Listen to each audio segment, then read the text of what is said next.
Alexandre Roux sera prêt parce qu'il aura toute une commande avec nos 3 favoris. Oups.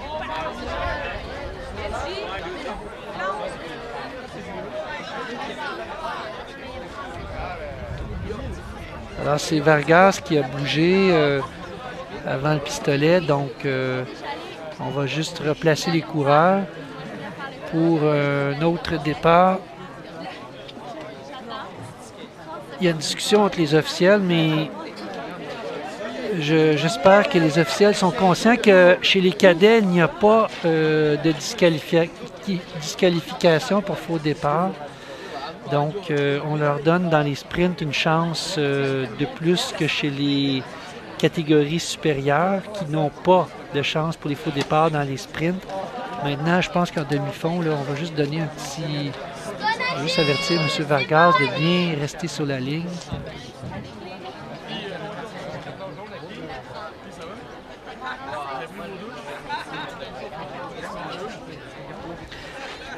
Ça, c'est un peu, comme on dit, un peu stressant.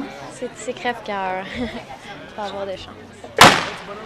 Moi, j'aurais de la difficulté à comprendre pourquoi quelqu'un voudrait absolument voler le départ sur un 2000 mètres. Là. Parce que même si tu n'as pas un bon départ, en tout cas à ce niveau-ci, on a le temps de se... Non, c'est ça. On a le temps de se replacer. Hein. Oui. Je pense que personne ne l'a fait exprès. Là, Vargas, lui, il s'est dit, je pense, c'est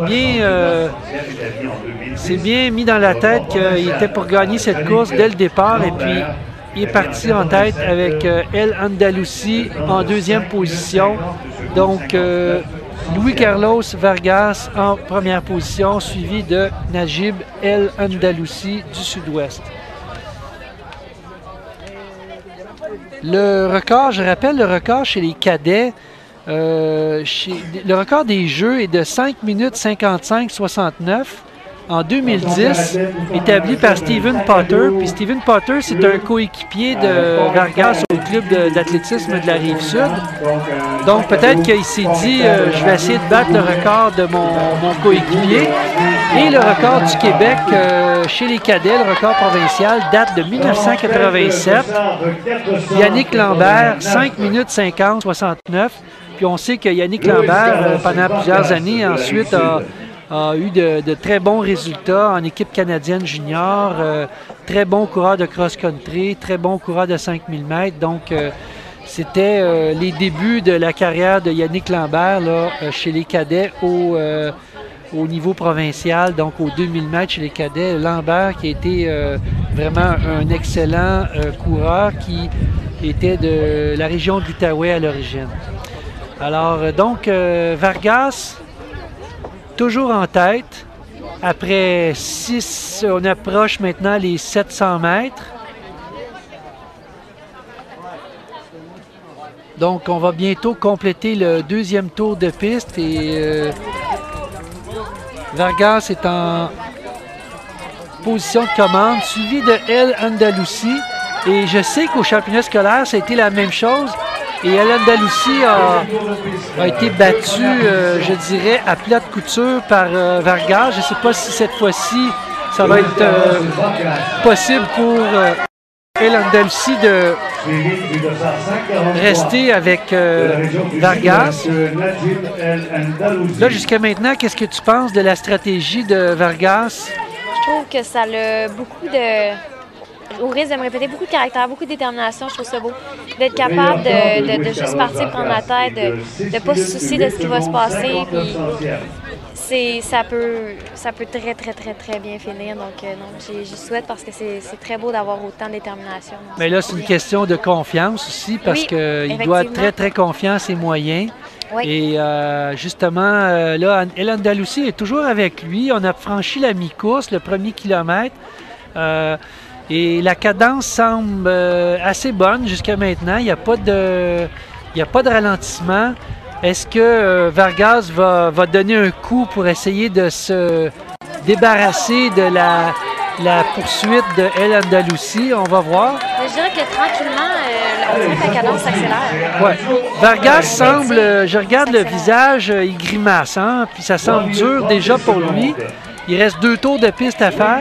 C'est sûr qu'il n'est pas sur une cadence confortable. Donc, mais il n'a pas l'air trop accaparé physiquement. Peut-être que la mimique de Vargas est trompeuse. Peut-être que comme on dit, la mimique du visage ne nous donne pas exactement où il y en est. Parfois, il y a certains coureurs qui ont l'air très, très bien, mais qu'à l'intérieur, ça bouillonne. Hein? Oui, en fait, ça il y en a qui courent très relâchés, mais... ça ne correspond pas au sentiment à l'intérieur. Non, c'est ça. Non. Alors là, Vargas, tranquillement, semble s'éloigner.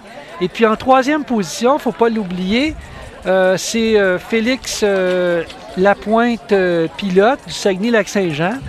Donc, c'est à peu près le scénario qu'on prévoyait. Vargas, El Andalusi et Félix Lapointe, pilote, sont respectivement 1er, 2e et 3e. 400 mètres à faire. Et là, Vargas, on va voir si ce que ça va lui coûter d'avoir mené, si Andalusi va être capable de s'accrocher, parce que Vargas semble encore capable d'en rajouter. Hein? J'ai l'impression qu'à chaque tranche de 100 mètres supplémentaire, elle accélère. Ça, c'est assez dur pour El Andalusi de voir l'autre s'éloigner petit à petit. Hein? Donc, graduellement, on réalise que, bon, ben, on voit l'adversaire filer devant soi, puis on essaye de maintenir la cadence autant que possible pour ne pas se laisser dépasser, mais il est quand même confortable, El Andalusi en 2e position. Alors Vargas qui termine le dernier 150 mètres de sa course, et c'est... donne quand même pas mal tout ce qu'il a. Je pense qu'il voulait vraiment faire son meilleur temps, peu importe la position.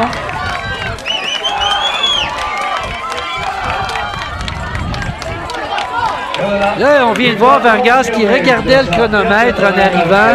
El Andalusi, maintenant, qui va franchir la ligne d'arrivée en 2e position.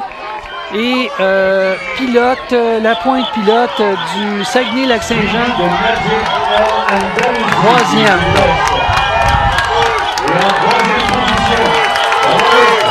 Alors, c'est l'arrivée de Vargas.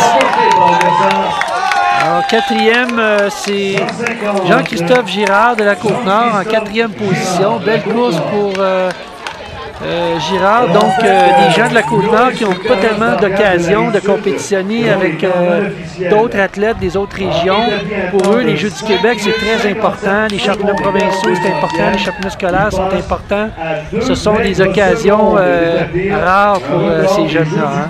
Oui, c'est une opportunité à prendre. Bon, écoute Annie, après les 2000 mètres,